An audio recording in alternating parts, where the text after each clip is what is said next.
नमस्कार सभी शिक्षकगण, स्वागत है आपका मेरे चैनल पे। और आज हम आप लोग के लिए लेकर आए हैं सेमेस्टर फर्स्ट का पेपर नंबर 3, जो कि है physiology of learner learning and teaching. बड़ा ही महत्वपूर्ण पेपर है। ये पेपर भी थोड़ा टफ आता है इसमें, तो इसलिए आप इसको अच्छे से तैयार करें।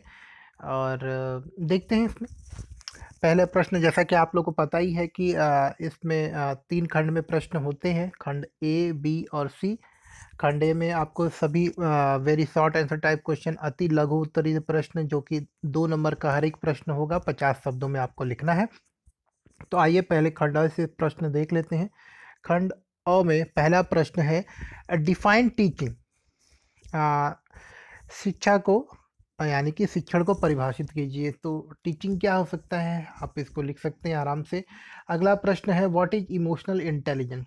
संवेगात्मक बुद्धि क्या है। इमोशनल इंटेलिजेंस क्या है, संवेगात्मक बुद्धि क्या है। तो देखिए, इमोशनल इंटेलिजेंस या संवेगात्मक बुद्धि मतलब आ, ये एक ऐसा कौशल है जिसके माध्यम से व्यक्ति अपने इमोशंस के ऊपर, संवेगों के ऊपर कंट्रोल करता है, उनको अपने संवेगों को समझता है और उनको परिस्थिति अनुसार उसमें बदलाव करता है, जिससे कि उसका व्यवहार जो है समाज के और लोगों के साथ में उपयुक्त हो, सकारात्मक हो, जिससे कि किसी को कष्ट न हो और उसका समाज के अंदर अधिक से अधिक सहयोग बढ़े। तो संयोगात्मक बुद्धि का मतलब कि व्यक्ति का खुद के इमोशंस के ऊपर कंट्रोल होना चाहिए, संवेग के ऊपर उसका खुद का नियंत्रण होना चाहिए, जिससे कि वो दूसरे की भावनाओं को समझ सके, अपनी भावनाओं को सही से व्यक्त कर पाए, अपनी भावनाओं को कुछ इस तरह से व्यक्त करे जिससे कि लोग उससे सकारात्मक रूप से उसको समझें, उसको उसके साथ व्यवहार करें, उसका व्यवहार लोगों के साथ सकारात्मक हो। इसके अलावा अगला प्रश्न है, प्रश्न संख्या 3, what is learning style, state with an example. देखिए, लर्निंग स्टाइल जो कि हिंदी में बोल रहा है, अधिगम शैली, तरीका क्या है, उदाहरण सहित स्पष्ट करना है। तो देखिए, अधिगम शैली एक एक प्रक्रिया है या एक तरीका होता है जो कि हर एक व्यक्ति का अलग-अलग होता है, यानी कि व्यक्ति विशेष का अपना खुद का एक अपना अधिगम शैली होता है। अधिगम कुछ लोगों को जो तरीका होता है, कुछ लोग आप देख रहे होंगे कि बंद कमरे में बैठ के एकांत में पढ़ना चाहते हैं, कुछ लोग ग्रुप में बैठ के पढ़ना पसंद करते हैं, कुछ लोग वीडियो ऑडियो के माध्यम से पढ़ना ज़्यादा पसंद करते हैं, उनको ज़्यादा समझ में आता है। कुछ लोग किताबों में ढेर सारे रिसर्च करके इंटरनेट के माध्यम से तब जाके चीज़ों को समझते हैं। तो आप देख रहे हैं कि व्यक्ति विशेष, उसका परिवेश जिसमें वो पला बढ़ा और आज तक शिक्षा ले रहा है, उसके पूर्व के अनुभव, इन सारी चीज़ों का जो समावेश होता है, वो एक लर्निंग स्टाइल को डेवलप करता है, वो एक अधिगम शैली को प्रभावित करता है। उदाहरण के लिए आप देख सकते हैं कि भारत में जो है अभी तक शिक्षा यानी कि पढ़ने का जो तरीका था, किताबों से संबंधित था। लेकिन अब जैसे-जैसे किताबों का स्थान जो है इंटरनेट ने ले लिया है, तो देखेंगे आज के बच्चे जो हैं ज़्यादातर अपनी शिक्षा को इंटरनेट से जोड़कर ही देखते हैं। इंटरनेट के माध्यम से शिक्षा ग्रहण करना ज़्यादा पसंद करते हैं। तो इस तरह से आप देख रहे हैं, कुछ बच्चे होते हैं, आपको उदाहरण के लिए जैसे मैंने दिया, एकांत में बैठ के पढ़ना चाहते हैं, वो एक शिक्षा प्रणाली मतलब एक अधिगम शैली है। तो दूसरा, कुछ बच्चे ग्रुप में यानी कि कोऑपरेटिव लर्निंग, सहगामी शिक्षा लेना पसंद करते हैं, तो वो एक अलग तरीके का आपका अधिगम शैली है। आइए अगले प्रश्न 4 में आते हैं, differentiate between thinking and imagination. चिंतन और कल्पना में अंतर कीजिए। देखिए, चिंतन एक मनोवैज्ञानिक प्रक्रिया है और कल्पना भी दोनों मनोवैज्ञानिक प्रक्रिया है। लेकिन चिंतन के अंदर हम अपने सेंसेस का यूज करते हैं, अपने इंद्रियों के उपयोग से देख सोच समझकर किसी एक निश्चित वस्तु, किसी चीज़ के ऊपर हम लोग ध्यान केंद्रित करते हैं, उसके बारे में कुछ निष्कर्ष निकालते हैं, जिसमें कि हम अनेकानेक अपने आसपास के उपलब्ध संसाधनों का प्रयोग करते हैं और जाके किसी निष्कर्ष पर निकलते हैं। जीवंत चीज़ों, जो कि वास्तविक चीज़ें हैं, उनके बारे में इसमें हम लोग देखते हैं। लेकिन इमेजिनेशन जो होता है, यहाँ पर भी थिंकिंग ही है एक प्रकार का, लेकिन यहाँ पर हम अपने पुराने अनुभवों के माध्यम से, पुराने अनुभवों के आधार पर जो वर्तमान स्थिति है, उसमें ना सोचकर हम कुछ ऐसी मानसिक चित्रण करते हैं, ऐसा कुछ मानसिक विचार करते हैं जो कि हमें भविष्य की बातों के, जो कि अभी हुआ नहीं है लेकिन उसके बारे में सोचने पे हम सोचना चाहते हैं। तो हम लोग इमेजिनेशन करते हैं, हम लोग क्या कहते हैं, कल्पना करते हैं। कल्पना में आप अपने सुखद अनुभवों को देख सकते हैं जो कि हो सकता होंगे या नहीं भी होंगे, लेकिन कल्पना के माध्यम से उन सुखद अनुभवों का आप एहसास कर सकते हैं, उन सुखद स्थितियों में अपने आप को महसूस कर सकते हैं। चिंतन को ज़्यादातर, अगर मैं एक शब्द में और बोलूँ तो चिंतन ज़्यादातर जो वैज्ञानिक पढ़े लिखे लोग हैं, वो अपने विषय में, अपने फील्ड में जब काम करते हैं तो किसी समस्या या किसी चीज़ के आविष्कार करते हैं तो वो लोग चिंतन करते हैं, किसी चीज़ के बारे में गहराई से सोचते हैं जब, तो वो चिंतन कहलाता है।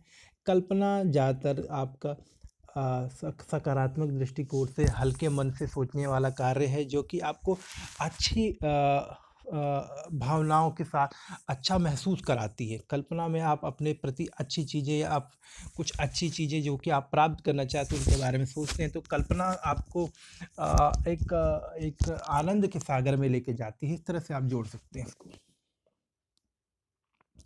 प्रश्न संख्या 5, write the method to develop memory. स्मृति के विकास के उपाय लिखिए।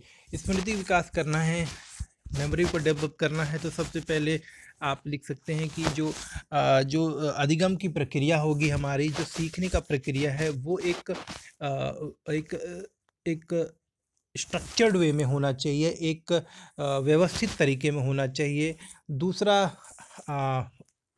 जिन चीज़ों को हमको मेमोरी में रखना है उनको अगर हम करके देखें, लर्निंग बाय डूइंग, तो इस तरह से हमको वो ज़्यादा समझ में आएगा। हमको जब चीज़ें समझ में आती है तो ज़्यादा दिमाग में होती हैं, क्योंकि जब जिन चीज़ों से हम ज़्यादा फेमिलियर होंगे, जिन चीज़ों से हम ज़्यादा परिचित होते हैं, वो हमारे दिमाग में ज़्यादा अंकित होती हैं, तो वो हमारे मेमोरी में रहती हैं। एक मेमोरी को डेवलप करने का तरीका और है कि हम बार बार उसका प्रयास करें। सपोज़ कि बचपन में जब हम लोगों को पहाड़ा पढ़ना था या अंकों के बारे में कोई कविता याद करनी थी या कुछ भी, तो हम जब उसका बार बार प्रयास करते हैं, बार बार अभ्यास करते हैं, तो वो हमें याद हो जाता है। एक और तरीका है निमोनिक्स के माध्यम से, शॉर्टकट ट्रिक्स के माध्यम से, जो कि हम लोग बोलते हैं निमोनिक्स। निमोनिक विधि के माध्यम से भी हम लोग अपनी मेमोरी को बढ़ा सकते हैं। चीज़ों को किसी जानी पहचानी चीज़ों के साथ जोड़ के हम लोग अपने किसी घटना, किसी विषय विशेष के ऊपर किसी जानी पहचानी चीज़ से जोड़ के उसको हम लोग अपनी मेमोरी में रख सकते हैं। प्रश्न संख्या 6, यानी कि 6, टीचर इज ऑल्सो ए को लर्नर, एक्सप्लेन इट। शिक्षक स अधिगम करता भी है, इसकी व्याख्या कीजिए। सरल प्रश्न है और इसको आप ऐसे भी समझ सकते हैं कि देखिए, जब शिक्षक आरंभ में पढ़ाना शुरू करता है या एक नए क्लास के साथ नए बच्चों को जब पढ़ाना शुरू करता है, तो उसके दिमाग में पहले से कुछ एक फिक्स, पहले से पूर्व निर्धारित एक धारणा होती है बच्चों के प्रति। लेकिन जैसे जैसे वो बच्चों को पढ़ाना शुरू करता है, बच्चों के बारे में अधिक से अधिक जानता है, तो वो उसके अनुरूप अगर आवश्यकता पड़ती है तो अपनी शिक्षा की जो शिक्षा देने की जो प्रक्रिया है, जो शिक्षण के तरीके हैं, उनमें बदलाव करता है। इस तरह से वो भी सीखता है कि इस परिस्थिति में, या जब परिस्थितियाँ बदल जाती है, बालक जब अलग-अलग प्रकार के होते हैं, तो हर एक बालक के हिसाब से मुझे किस तरह का व्यवहार करना चाहिए, किस तरह से उनसे संपर्क करना चाहिए, किस तरह बात करना चाहिए, किस तरह से मेरे जो शिक्षण है उन तक पहुँचाया जाए, ताकि हर एक बच्चा लाभान्वित हो। तो इस प्रकार से शिक्षक भी शिक्षण की प्रक्रिया को सीखता है, उसमें बदलाव करता है, नित्य नए प्रकार सीखता है। तो शिक्षक भी एक प्रकार से सह अधिगम करता होता है। Differentiate between growth and development. तो सीधे शब्दों में बोलो, ग्रोथ का मतलब होता है जो फिजिकल डेवलपमेंट, यानी कि शारीरिक विकास के रूप में, यानी कि जो विकास आप देख सकते हैं, जैसे लंबाई बढ़ना, मोटापा बढ़ना, जैसे कि पेड़ के अंदर चौड़ाई, लंबाई, मोटापा, वजन, ये सारा बढ़ता है, तो वो ग्रोथ होता है। लेकिन पेड़ के अंदर डेवलपमेंट नहीं होता। एक साधारण शब्द में बोल रहा हूँ, अगर आप एकदम से डिप में चले जाएंगे तो वहाँ भी डेवलपमेंट है। इस तरह मनुष्य में जब बच्चा छोटा था, जब वो बड़ा होता है, बहुत बड़ा हो जाता है, तो इस तरह से उसके शरीर में जो विकास हुआ है वो डेवलपमेंट कहलाता है। सॉरी ग्रोथ कहलाता है। लेकिन बच्चा जब छोटे से बोलना सीखता है,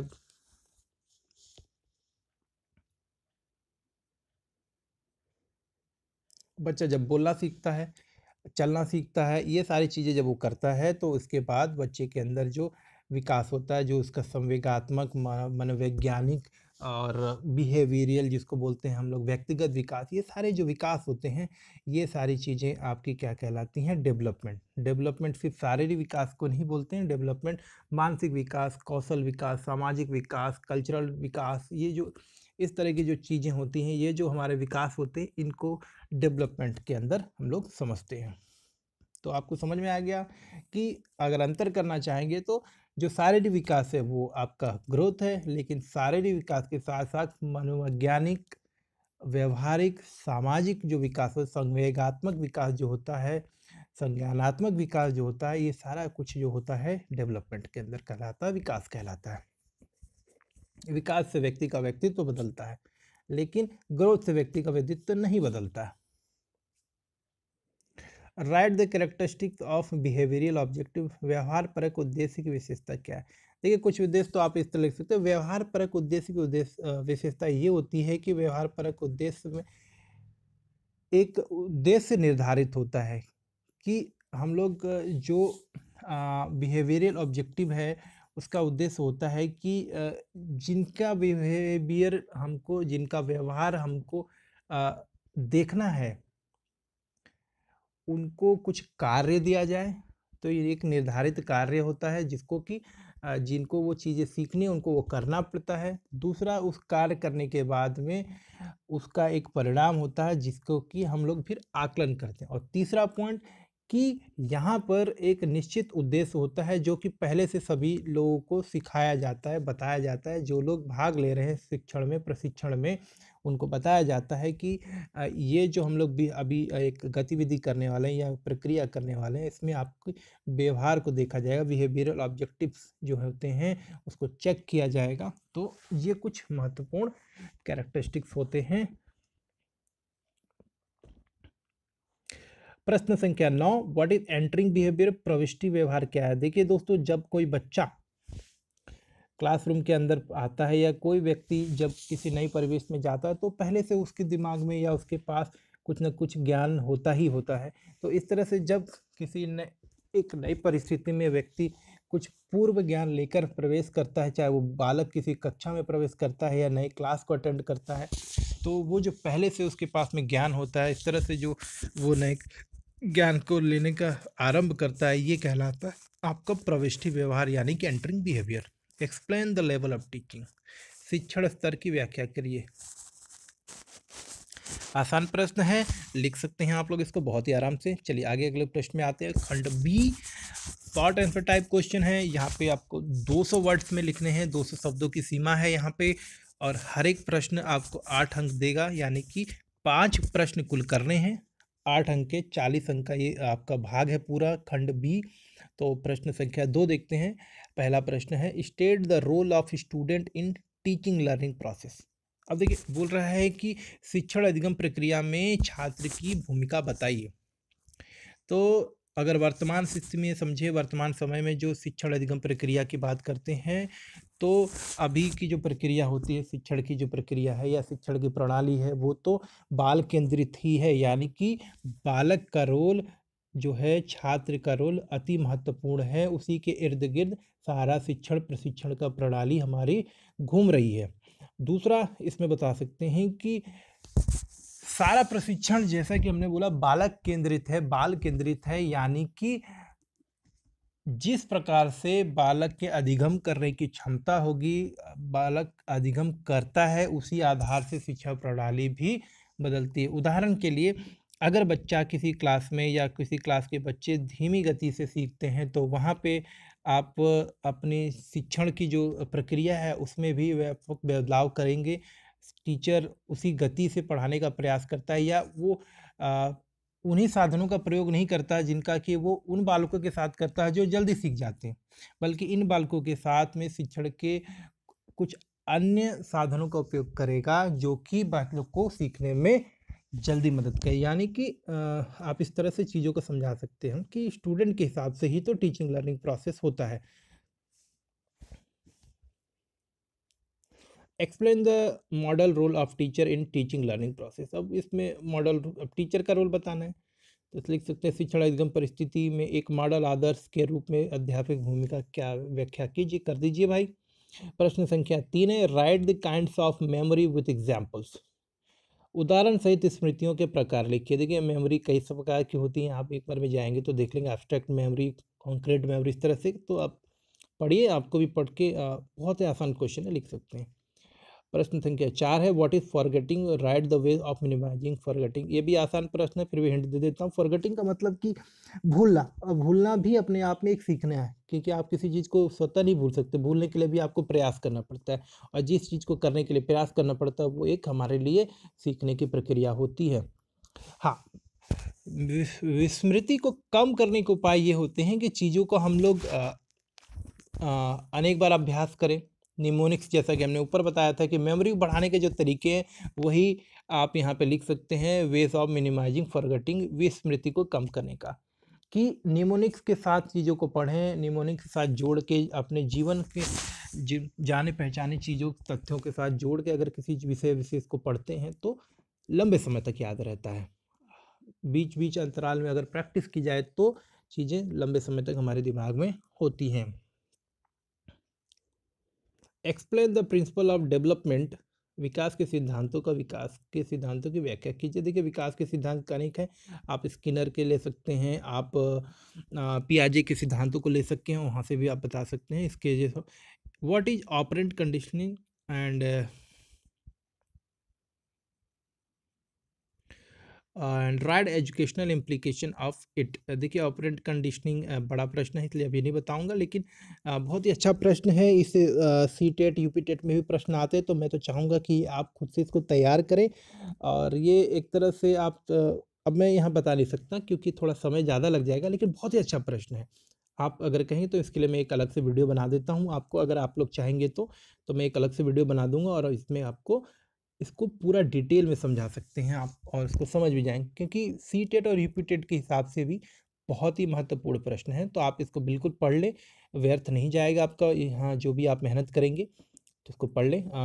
आगे चलते हैं। प्रश्न संख्या 5, who is called gifted children. What special provision would you make for education of gifted children. देखिए इसे बोला गिफ्टेड चिल्ड्रन कौन है। गिफ्टेड चिल्ड्रन के रूप में आप सीधे शब्द में समझिए, गिफ्टेड चिल्ड्रन का मतलब होता है वो बच्चे जो कि नॉर्मल बच्चों की अपेक्षाकृत ज़्यादा प्रतिभावान हैं। प्रतिभावान का मतलब क्या होता है कि उनको सीखने समझने की क्षमता जो होती है दूसरे के बच्चों के हिसाब से थोड़ी ज़्यादा होती है। उनका इंटेलिजेंस कोशिएंट जो होता है, आईक्यू लेवल, वो भी थोड़ा ज़्यादा होता है सामान्य बालकों की तुलना में। उनका किसी विषय में जो है ज़्यादा मन लगता है, वो ज़्यादा ध्यान देते हैं, तो इस तरह से आप इसको बता सकते हैं। और स्पेशल प्रोविज़न क्या कर सकते हैं इनकी शिक्षा के लिए, आप विशिष्ट व्यवस्था क्या कर सकते हैं। हम कर सकते हैं ऐसा कि ऐसे बच्चों को ऐसे कार्यों के लिए ज़्यादा प्रोत्साहित करें जो कि ज़्यादा क्रिएटिव है, जहाँ इनको सोचने का, नया नया करने का अवसर मिले। ऐसी गतिविधियाँ, ऐसे प्रश्न देने चाहिए, ऐसे प्रैक्टिकल वर्क में इनको सम्मिलित करना चाहिए।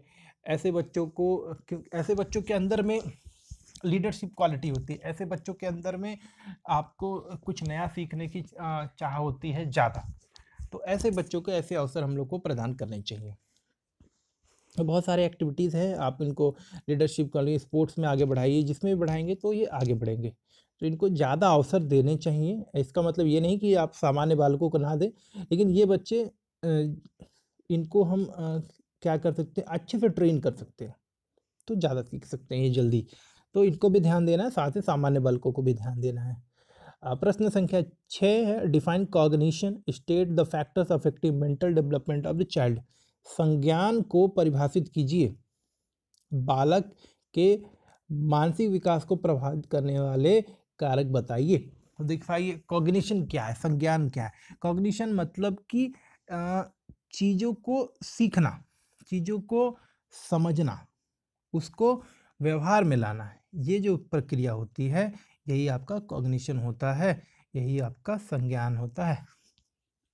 अब चीज़ों को सीखना सिर्फ़ आपका शैक्षणिक चीज़ें नहीं हो सकती हैं, आपका व्यावहारिक, सामाजिक चीज़ें भी होती हैं, तो ये सारी चीज़ों को आप बालक के मानसिक विकास को प्रभावित करने वाले कारक क्या? अब देखिए बालक के मानसिक विकास को प्रभावित करने वाले कारक आपके सामाजिक भी हो सकते हैं, आर्थिक भी हो सकते हैं, वो परिवेश जहाँ बच्चा रहता है, वो परिवेश जहाँ बच्चा पढ़ता है, तो स्कूल का बड़ा महत्व है। पीयर ग्रुप्स के यानी है कि सहपाठियों का बड़ा महत्व है, बच्चों के घर के माहौल, उसके आस-पास के समाज का बड़ा महत्वपूर्ण होता है। शिक्षकों का बच्चों के साथ जो व्यवहार होता है, जो बातचीत का तरीका होता है, उनका व्यवहार करने का तरीका होता है, उसका भी बच्चों के ऊपर बहुत प्रभाव पड़ता है। अगले प्रश्न पे आ जाते हैं अथवा जो है childhood is a new period of life, explain this statement and describe the social development of the child. बाल्यकाल जीवन का अनोखा काल्य है।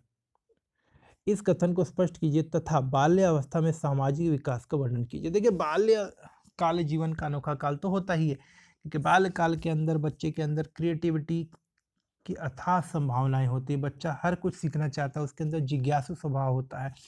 बच्चा जो भी सीखता है उसमें उसका बड़ा मन लगता है। वो हर एक चीज़ को समझना चाहता है, वो हर एक चीज़ के लिए प्रश्न करता है। तो यूनिक पीरियड होता है। बच्चा किसी चीज़ में झिझकता नहीं, किसी चीज़ में शर्माता नहीं। जबकि वयस्क या जो बड़े होते हैं वो इन चीज़ों में करते हैं और धीरे-धीरे इसी वजह से उनके अंदर की जिज्ञासु स्वभाव, उनके अंदर की क्रियात्मकता, कलात्मकता, नवीनता खत्म होने लगती है और इस वजह से चीज़ों को सीखने की जो क्षमता होती है हमारी धीरे-धीरे कम होने लगती है। अब उसके बाद हमको लिखना है यहाँ पे देख सकते हैं बाल्यावस्था में सामाजिक विकास। तो देखिए जब स्कूल जाते हैं या हम आस-पड़ोस में जब बच्चों के साथ खेलते हैं तो इस तरह से भी हमारा सामाजिक विकास होता है। स्कूल में, समाज में यानी आस-पड़ोस में अ, अलग-अलग परिवेश के लोग होते हैं। अगर बात करें हम लोग तो सामाजिक स्तर पे भी अलग होते हैं, आर्थिक स्तर पे भी कम ज़्यादा होते हैं लोग। स्कूल में अलग-अलग धर्म, जाति, समुदाय से लोग आते हैं। तो लेकिन फिर भी बालक आपस में एक-दूसरे के साथ रहते हैं, पढ़ते हैं, लिखते हैं, खेलते-कूदते हैं एक साथ। तो उनमें एक सामाजिकता का विकास होता है। वो एक साथ काम करना सीखते हैं, एक साथ मिलकर टीम में पढ़ना-लिखना सीखते हैं, टीम में बैठ के वो सारी चीज़ें करते हैं, तो एक वहाँ से ही सामाजिक विकास आरंभ हो जाता है। इस तरह से आप इसको लिख सकते हैं। अब आते हैं हम लोग section C, long answer type question है खंड स में और यहाँ पे प्रश्नों के उत्तर आपको 500 शब्दों में देने हैं। मात्र 2 प्रश्न करने हैं, तो सबसे पहले प्रश्नों को पढ़ें, जो आपको सबसे बेहतर प्रश्न लगे, जो कि लगे कि आप इसको सबसे बेहतर तरीके से स्ट्रक्चर्ड वे में एक बहुत ही सुंदर तरीके से प्रस्तुत कर सकते हैं, तो आप उन्हीं प्रश्नों का सेलेक्ट करें। जैसे adolescence is a period of great stress, storm and strike. Discuss the statement by Stanley hall. देखिए स्टैनली हॉल जी ने कहा है कि जो किशोरावस्था बड़े संघर्ष, तनाव, तूफान और विरोध की अवस्था होती है। स्टेनले हॉल के इस कथन की विवेचना करें। तो स्टेनले हॉल के इस कथन के हिसाब से हम लोग बोल सकते हैं और आपने खुद भी महसूस किया कि जब आप वयस्क होते हैं यानी कि किशोर अवस्था यानी कि 12 से लेकर 19-18 साल तक यानी कि टीन एज का जो उम्र होता है, इस दौरान में क्योंकि हमारे शरीर में भी, बालकों के शरीर में भी जो होता है, किशोरों के शरीर में काफ़ी हार्मोनल चेंजेस होते हैं, जिसकी वजह से उनको शारीरिक, मानसिक रूप से भी कई बार परेशानियाँ होती हैं। शारीरिक, मानसिक रूप से उनके दिमाग में नए-नए प्रश्न आते हैं, जैसे कि उनका जिसे आप बात करेंगे तो बहुत सारे शारीरिक बदलाव आते हैं। लंबाई, चौड़ाई, घनत्व सब कुछ बढ़ता है, उनके शरीर में ताकत बढ़ता है। महिलाओं के अंदर जो ख़ास तौर पे जो लड़कियाँ होती हैं, उनके अंदर जो मातृत्व संबंधित भाग होते हैं शरीर के, उनमें विकास होता है। तो इस तरह से इन सारे विकासों से जो होता है जिज्ञासा उत्पन्न होती है, लड़कों को लड़कियों के प्रति, लड़कियों को लड़कों के प्रति। उसके अलावा खुद के अंदर में भी जो शारीरिक बदलाव आते हैं, उससे भी लड़कों को या लड़कियों को काफ़ी मतलब कुछ लोग इसमें टेंशन हो जाता है, कुछ लोगों को चिंता होती है कि क्या हो रहा है, गलत हो रहा है, सही हो रहा है, कब तक होगा, इसका मेरे भविष्य पे कोई प्रभाव। तो इस तरह के बहुत सारे विचार आते हैं। तो बच्चे बहुत परेशान रहते हैं। साथ ही साथ इस स्तर में बच्चों के अंदर चीज़ों को समझकर प्रश्न करने की, उसके ऊपर विचार करके नए विचार लाने की क्षमता उत्पन्न हो जाती है। तो वो हर एक बात को आँख मूंद के, कान खोल के सुनकर सिर्फ मानने वाली बात नहीं करते। इस समय वो विचार करके कई बार प्रतिरोध भी करते हैं, चीज़ें जो पसंद नहीं होती उनको वो नहीं भी करते हैं, आपकी बातों को हर बार वो मानेंगे नहीं। तो तनाव का भी एक समय होता है, कई बार वो बहुत सारी चीज़ें अपने मन में ही रखते, लोगों के साथ शेयर नहीं करते, इस तरह से चीज़ें आप लिख सकते हैं इसको। What is Piaget theory of cognitive development? Explain its educational utility. देखो पियाजे के संज्ञानात्मक विकास के सिद्धांत क्या हैं, इसकी शैक्षिक उपयोगिता बताइए। देखिए पियाजे, ये बहुत ही महत्वपूर्ण क्वेश्चन है। यहाँ पे मैंने आपको जैसे बताया बहुत ही इंपॉर्टेंट सब्जेक्ट है और यहाँ से जो आप ज़रूर पढ़ें, क्योंकि यहाँ से जो सब्जेक्ट के आपके क्वेश्चन आने वाले हैं वो आपको आगे चल के एग्ज़ाम में आते ही आते हैं। मतलब बहुत ही इंपॉर्टेंट क्वेश्चन है यहाँ से आएंगे आपको, और ये सीटेट यूपीटेट के पेपर के लिए भी बड़ा इंपॉर्टेंट है। तो आइए देख लेते हैं पियाजे थ्योरी ऑफ कॉग्निटिव। इसको एक संक्षिप्त रूप में बात करें तो कॉग्निटिव थ्योरी जो पियाजे द्वारा दी गई है, उन्होंने वही बोला है कि कॉग्निटिव डेवलपमेंट जो होता है आपका वो 4 स्तर में होता है। आपका पहले बच्चे के अंदर आपका बच्चे के अंदर जो है आपका विकास जो होगा, ये आप देखेंगे कि बाल्यावस्था से होते हुए आप जिसको उन्होंने सेंसरी मोटर बोला है, प्री ऑपरेशनल बोला है, फिर फॉर्मल ऑपरेशनल, फिर कॉन्क्रीट ऑपरेशनल, इस तरह से बांटा है। इस तरह से डेवलपमेंट होता है, संज्ञानात्मक विकास होता है। अब इस चीज़ों को ही समझते हुए कि बच्चा कौन से स्तर पे है, उस चीज़ का ध्यान रखते हुए, जैसे कि 0 से यानी कि जन्म से 2 साल तक बच्चा आपका सेंसरी मोटर स्टेज में होता है। इस स्टेज में बच्चा जो है अपने सेंसेस से सीखता है, इंद्रियों के माध्यम से छू के, देख के सीखता है। तो इस बात का ज्ञान होने से हम बच्चों को उस तरह से सिखा सकते हैं, उस तरह से उसके ऊपर ध्यान दे सकते हैं। तो बच्चे के जो संज्ञानात्मक विकास के जो अलग-अलग चरण हैं, अगर हमको उनका पता हो, तो उस हिसाब से उस अवसर में, उस अवस्था में बच्चे के लिए क्या सबसे उपयुक्त तरीका हो सकता है शिक्षण का, एक शिक्षक उसके माध्यम से उसको सिखा सकता है और ज़्यादा प्रभावी तरीके से शिक्षण दिया जा सकता है। शिक्षण का प्रक्रिया अच्छे से लागू किया जा सकता है। प्रश्न संख्या 9 है, explain the Thorndike theory of learning, write the educational implication of Thorndike theory of learning। Thorndike के सीखने के सिद्धांत की व्याख्या कीजिए। थॉर्नडाइक के सीखने के सिद्धांत की शैक्षिक उपयोगिता लिखिए। ठीक है। प्रश्न संख्या 10 है, व्हाट इज थिंकिंग? चिंतन क्या है? Discuss the different type of thinking with example. देखिए दोस्तों, ये सब आसान प्रश्न है, लेकिन अगर फिर भी आपको किसी क्वेश्चन के आंसर चाहिए हों, कमेंट में लिखकर मुझे भेजिए। मैं आपको उस प्रश्न का उत्तर अति शीघ्र देने का प्रयास करूंगा, और बिल्कुल अच्छे तरीके से, जिससे कि आपको कुछ भी मेहनत करने की जरूरत नहीं, उसको सही से समझ के पढ़िए, आप एग्जाम में अच्छे से लिख सकते हैं। अगला प्रश्न है, आखिरी प्रश्न है जी, प्रश्न संख्या 11, define intelligence, explain Gardner theory of multiple intelligence. देखिए ये सब जो मैं आपको बार बार बता रहा हूँ कि इसको अच्छे से पढ़िए, क्योंकि ये सारे प्रश्न जो हैं आपके टेट के एग्जामिनेशन में, यूपी टेट के एग्जामिनेशन या किसी भी टेट के एग्जामिनेशन में आते ही आते हैं। तो पूछा गया है कि द्वि को परिभाषित कीजिए, गार्डन के बहुविध विद्वाद सिद्धांत की व्याख्या कीजिए। देखिए मल्टीपल, गार्डनर ने कहा था कि व्यक्ति के अंदर मल्टीपल इंटेलिजेंस होता है।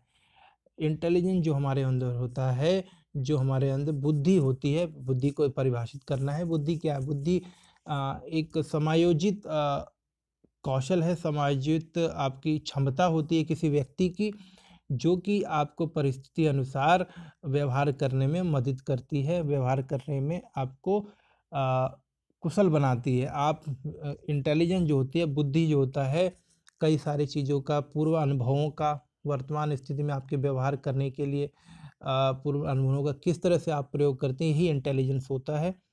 तो इंटेलिजेंस जो है कई प्रकार की होती हैं। कुछ लोगों में जैसे कि अगर हम बात करें गार्डनर थ्योरी की, तो इन्होंने मल्टीपल इंटेलिजेंस की बात करी, बुद्धिवाद की बात करी, जिसके अंदर इन्होंने कहा है कि बुद्धि आपकी सामाजिक हो सकती है, बुद्धि आपकी भाषा संबंधित, बुद्धि बुद्धि आपकी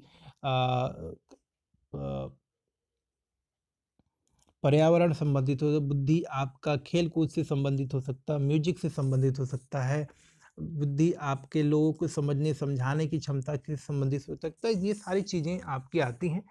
बहुत ही अच्छा प्रश्न है, बहुत ही सटीक प्रश्न है। अगर परीक्षा में आप इस प्रश्न को लिखते हैं, कम पॉइंट्स में ही आप अच्छे तरह से इसको लिख सकते हैं। ये बड़ा ही अच्छा प्रश्न है, इसको आप ज़रूर अटेम्प्ट करें और इसमें अच्छे अंक आएँगे। तो उम्मीद करता हूँ दोस्तों आपको ये सारे प्रश्न ठीक से समझ में आ गए, अच्छे से दिख गए होंगे।